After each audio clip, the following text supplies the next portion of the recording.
Hey, what's up, guys? Paul Reed fan here, and today we are going over the last video in this series of ranking all the NBA positions 1 through 5, top 10 current in the league. Gonna quickly go over my power rankings. They're kind of based off of last year, along with where I actually think they stand as skill players. So, say someone had a really good year last year, and it still doesn't propel them above certain just like historically great players that may have had a little bit of down here.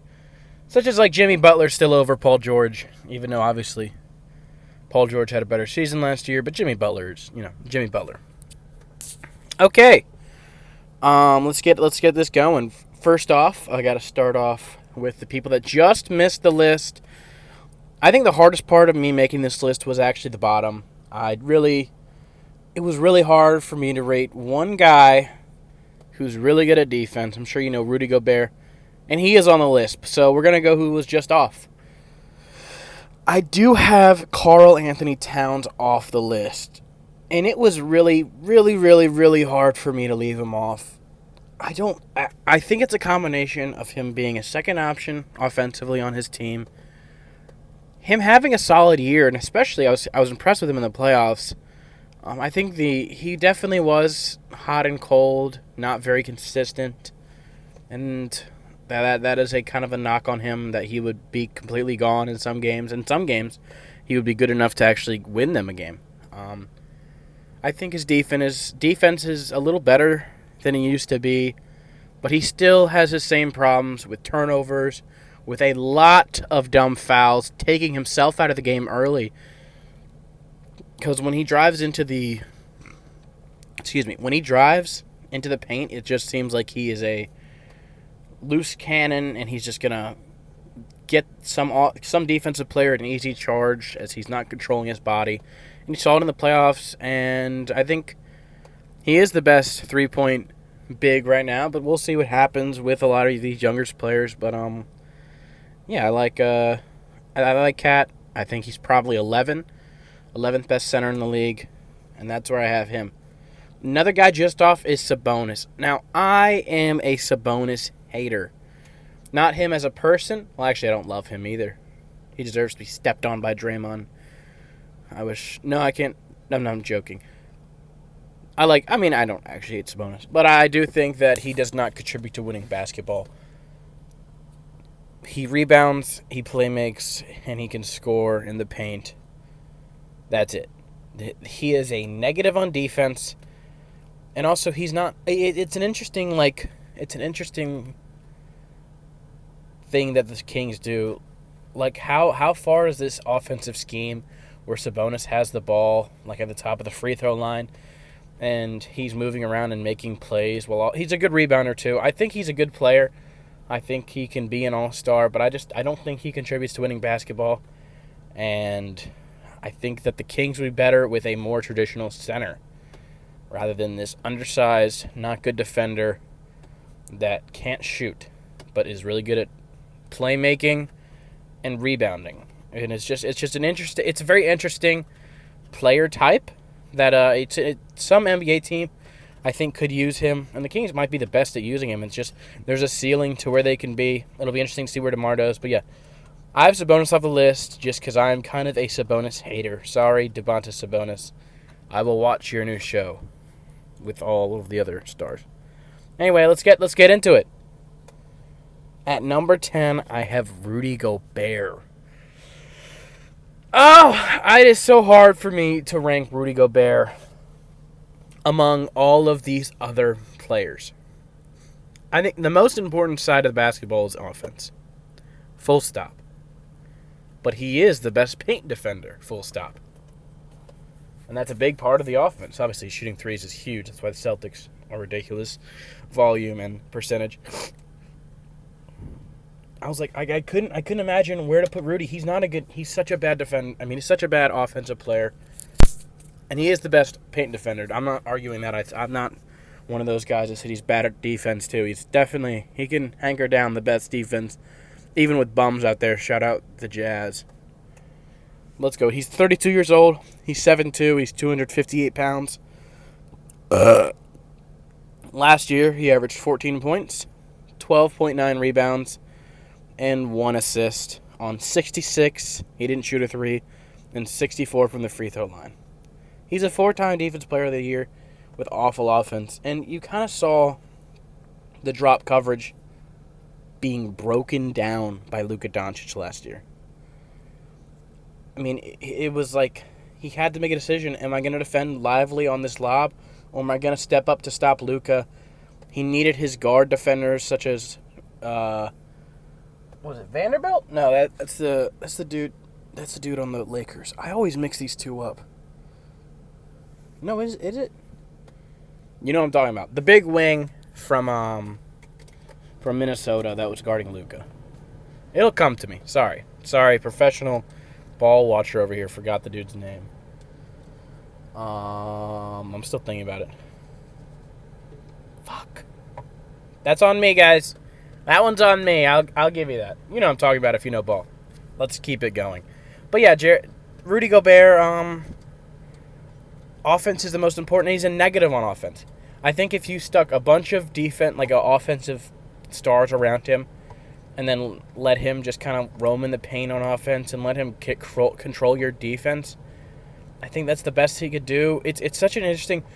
The Timberwolves next year are going to go as far as Anthony Edwards takes them. They basically are banking on him to make another jump for them to actually be a title contender. I think you saw them about as far as they can go last year. They needed more offensive firepower, and it just didn't come. But yeah, I have Rudy at 10. I know, the best paint defense. Also, another thing that I'll quickly go over, I know I'm spending a lot of time on Rudy. I think a lot of other players are closer to Rudy is defensively than Rudy is to them offensively. Now, I'll let you guys sit with that, but, for example, already Wembanyama.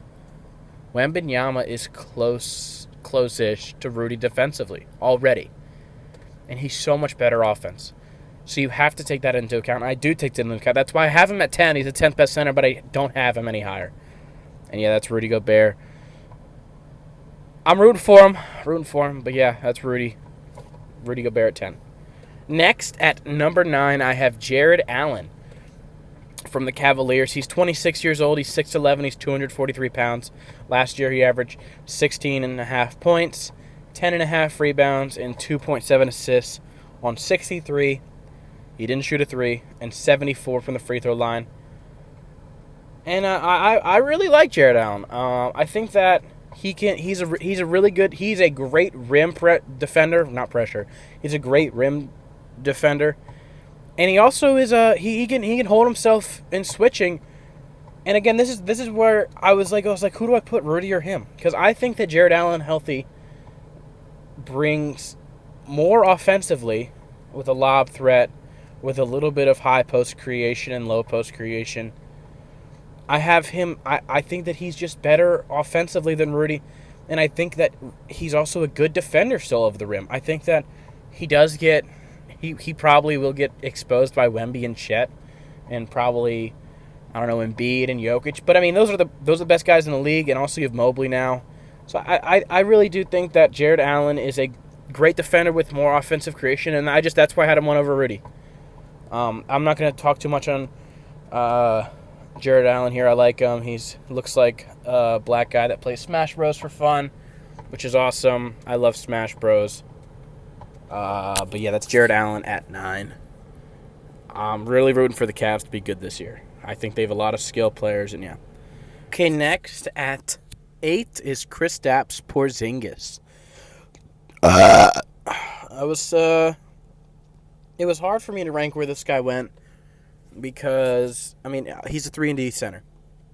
Anyway, I'll get into it. He's 29 years old. He's 7'2", 240 pounds, and last year, on around 50-something games, he averaged 20 points, 7.2 rebounds, and 2 assists on 52, 37, 86 shooting. And what I really want to highlight is that 37% from 3 on a little over 5.3 3-point attempts per game.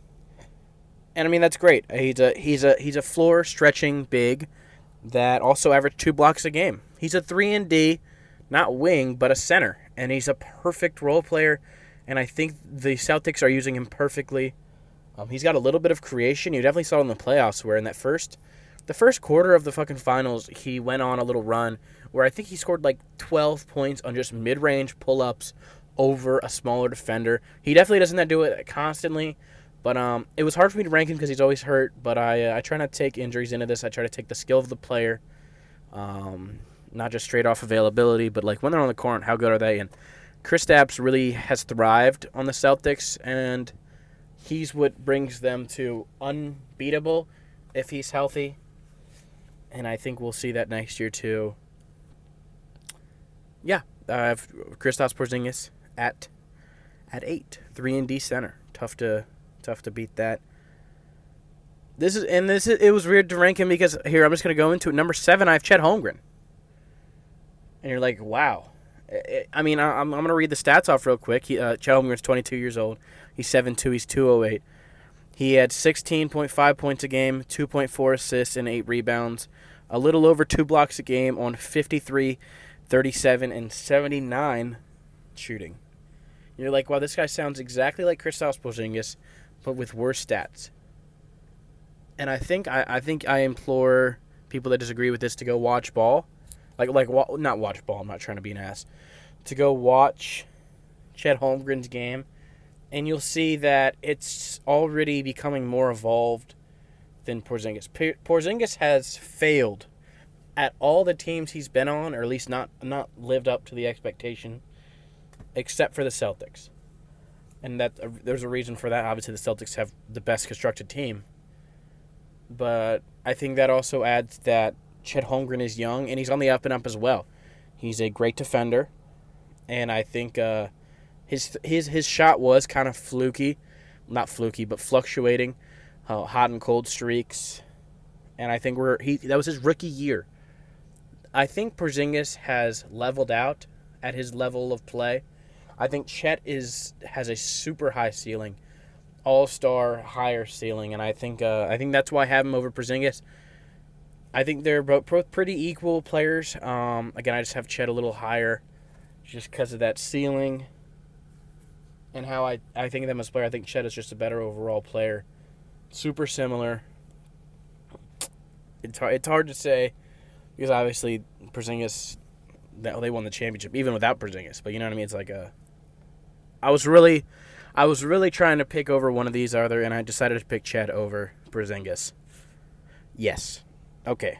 Also, Chet Holmgren. Shout out Chet Holmgren. Great player. Probably would have won the Defensive Player of the Year. The Rookie of the Year if it wasn't for the guy that's a little higher on this list. Yeah. Chet Holmgren. Love him. OKC is going to be disgusting. Yep.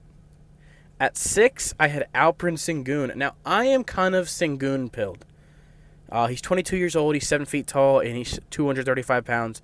Last year, he averaged 21 points, 5 assists, and around 9.3 rebounds on 53, 29, and 69% shooting. This is going to be an interesting year for the Rockets for 2 reasons. We're going to see if the streaks of Jalen Green playing unbelievable are real and could be more consistent, and the streaks of Alperen Sengun playing unreal are more fluky or consistent. I think I'm going to bring it down to this. Is Alperen Sengun closer to Jokic, or is he closer to Sabonis? And I think that's what we're going to see next year. I think that he has a chance to be closer to Jokic with his playmaking. I think he's a better defender than Sabonis already. And he's a better scorer than Sabonis. So that's why I have him already closer to Jokic. But also, is his overall skill going to be? Which way is it going to go? Is he going to stay right here?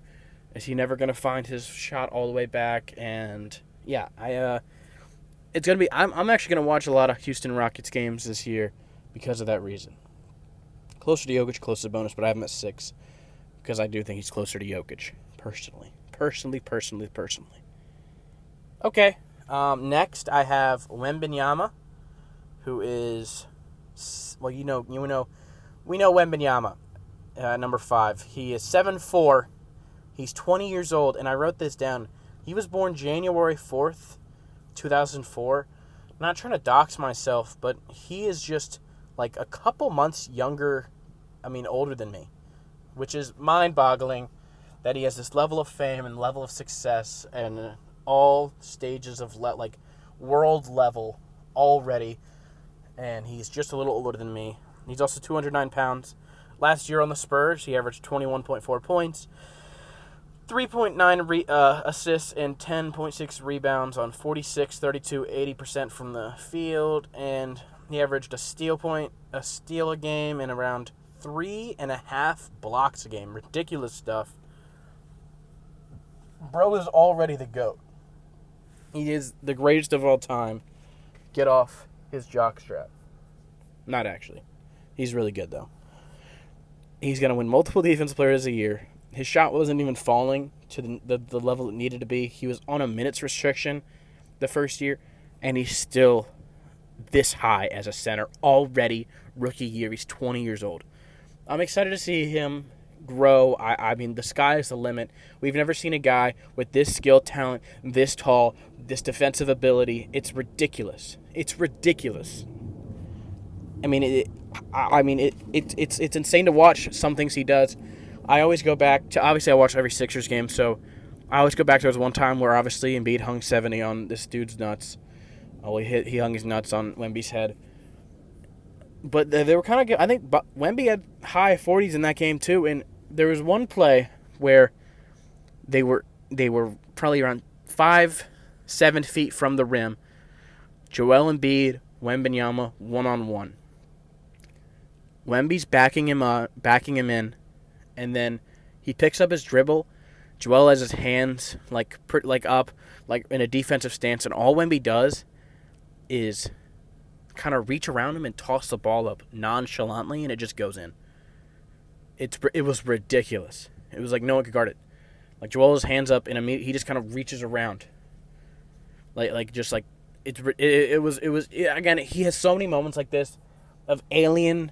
Well, that's what he's called, the alien. Just unreal level of physical talent, and sky's the limit. I'm loving to see the Spurs next year. Okay, next I have Bam Adebayo at 4. Now, I'm not calling the elite tier yet, but I was close to with Bam. Bam is 27 years old. He's 6'10", 255 pounds. Last year on the Heat, he averaged 19.3 points, 10.4 rebounds, and 4 assists on 52, 36, 75 with a steal and a block a game.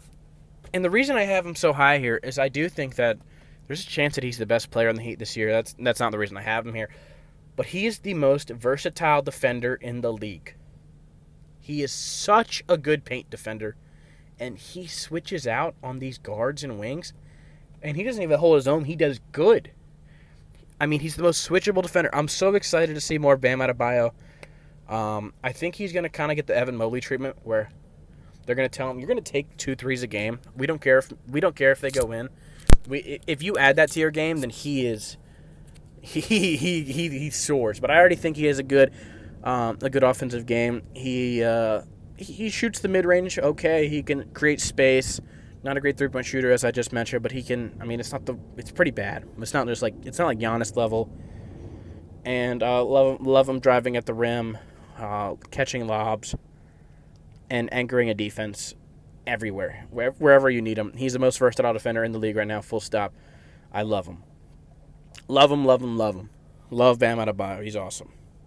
Okay. Elite alert, elite alert, elite alert. You're welcome. 3, Anthony Davis. Anthony Davis is 31 years old, 6'11", 253 pounds.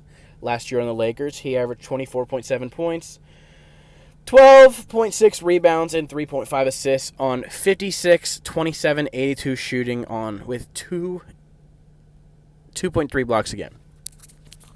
Now, I don't know what else needs to be said about AD. He's a top 3 paint defender in the league with elite offensive production. It's so weird. I watched a podcast recently where basically they were kind of going over. They brought in a Lakers fan to see how he was feeling about the season so far, And he's like, it's so weird to feel that we have two top-level players and we're just kind of stuck being mid. And yeah, AD is a top-level player. I mean, he's a top 3 paint defender. I don't know. And he could be the number 1 offense on a contending team. On that run that they had with when they won the championship, his shot was falling ridiculously, his jump shot, and I don't think that he's going to get back to that. He still has the jump shot in his bag, the mid-range. Not a great three-point shooter, but he can. I mean, if you leave him wide open, he could possibly knock it down. But yeah, I really like AD. I think he's good. I think he's played a lot more games. He was a day-to-day Davis for a while. But I think now he is kind of shouldering the burden with LeBron taking games off, or even like just sitting on some games. I think AD's the one that usually goes out and plays. I think we're going to see that more this year as LeBron's turning 40. I hope AD and the Lakers do well this year. I'd love to see him in the playoffs. But it's their supporting cast around them. They have just a bunch of role players that are not consistent in their scoring and their production. But Anthony Davis is a very, very, very good player. I think we saw it, his absolute drive and heart in the Olympics again. And I'd love to see that on a playoff stage again. If they didn't, it's so interesting. If they weren't matched up with the Nuggets last year, I think that they could have actually done a little more. But they just got so unlucky with that matchup. I think that's the worst for them. No one could guard Jokic one-on-one. AD's not any better there. You can try to slow him down, but Jokic is so good in the post, it's ridiculous. But yeah, AD at 3. And this is where we have the top 2 guys. The guys have been argued for a long time, and let's just get right into it. Number 2, we have Nikola Jokic. No, I'm joking. Yeah, it's Joel at 2. He's probably one of my favorite players in the NBA. I'll quickly go over. He's 30 years old, 7 feet tall, 280 pounds. Last year, when he was healthy, ridiculous. Watch this. 34.7 points, 11 rebounds, and 5.6 assists on 53, 39, 88. So close to 50, 40, 90 from a center. He's an elite defender and the best scorer in the NBA when he's healthy. He has a guard skill set at 7 feet tall. He can knock down the 3 ball well. He's amazing in the high post. It's unguardable unless you're Al Horford. Fuck you, Al Horford. Not all the time, but, he's been shut down by Al Horford. Embiid is one of the best players. He's so fun to watch when you actually sit down and watch a game. He's so fun to root for. He talks his shit. He's kind of annoying. I love it. I love Joel Embiid.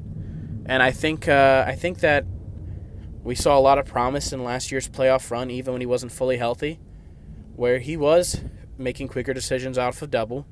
The jump shot was falling more, and there were still problems with him being fatigued at the end of the game. But I think that's just him coming off an injury and a surgery. He also had Bell's palsy. It was ridiculous. He was still the best player out there. On that in both sides of the court, both teams. But yeah, Joel Embiid at 2. I mean, I can't argue him 1, and I would think of it. It's Nikola Jokic, the Joker, at 1. He's 6'11", 284 pounds. He's 29 years old. Last year, he averaged 26.4 points, 9 assists, and 12.4 rebounds on 58, 36, 82 shooting. I don't know what else I could say about Jokic. Was he 3-time MVP? His defensive, negatives are blown out of proportion. He's the number 1 player in the world, and I'll even bring it a little higher there. He's a top 5 offensive engine of all time. If you put him on any team, any shitter team, he's going to make them look better. Obviously, you still need a good team around and be consistent to win a championship, which you saw him do. But I mean, he can score when he wants to. He's such a good passer. It's him and Magic as the best passers of all time. As a center, I feel like he always hits the shots he need to hit. He's gonna miss two or three threes in the beginning of a game. When it comes to that fourth quarter, it's just perfect. I don't even know what happens. It just feels like that every time I watch him and the Nuggets. He's going to find people. It's hard to guard him. It's impossible to guard him in the low post. I mean, I don't know as to more rave about Jokic. And I do think that he is not a great defender, but he's a mid defender. He's not a bad. I think he can hold his own. And yeah, Nikola Jokic at 1. We'll see what the Nuggets are next year. I mean, they got worse in a stacked West. I don't know what Christian Braun is doing for you. No offense, Christian Braun. But yeah. Jokic at 1, not an argument. Love to see Joel healthy. The top 4 is pretty set in stone for centers. It's more the lowers that really get interesting. Also, totally forgot to shout out Miles Turner. Kind of like, my body has been making a lot of noises during this video. I'm so sorry. A lot of burps and shit. I'm feeling a little weird. But yeah, that's my centers list. And I hope that if you have any complaints, please put it in the comment section or text me directly. Shout out Sauce, the only guy that watches this video. Damn! That's sad. Also, I'm about to put out a little bit of NFL content. I'm going to do kind of quarterly updates on what I think of the state of the NFL and especially the state of the Eagles and how I think about them. And I might start actually making some nerdish content talking about One Piece. I'm almost done with Wano, so kind of give you an update on that, what I think about that, how cool it is. But yeah, that's everything. Paul Reed has been tweeting fire lately. Go follow him. Maxey looks good in an open gym. And Sixers preseason starts in like 12 days. 12, 14 days. So I'm super excited about that. Maybe I'll cover that. Also, I'm so sorry. I'm not gonna make a full video about this, and I'm sorry I just extended the outro. But Sixers just signed a player. Actually, I will make a full video on it. Fuck it. Goodbye.